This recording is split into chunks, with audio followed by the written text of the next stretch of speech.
Ito part 4. Kakabit na yung belt ng valve, timing belt, pinaka timing belt talaga niya. Yan, dali lang yan, dali lang yan yung timing. Sundan nyo lang yung mga yung ngipin niya saka yung timing.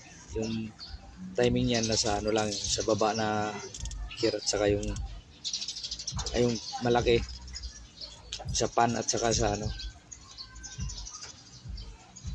ay yung sa ano, yung sa taas valve, yun yung may guide, may timing, at saka itong sa water pump. Pag sa kasa mahal din mo pa kabit Yan, ng timing belt. kakabit na, saka kakabit din yung yun yung sa ano muna, yung sa pulley na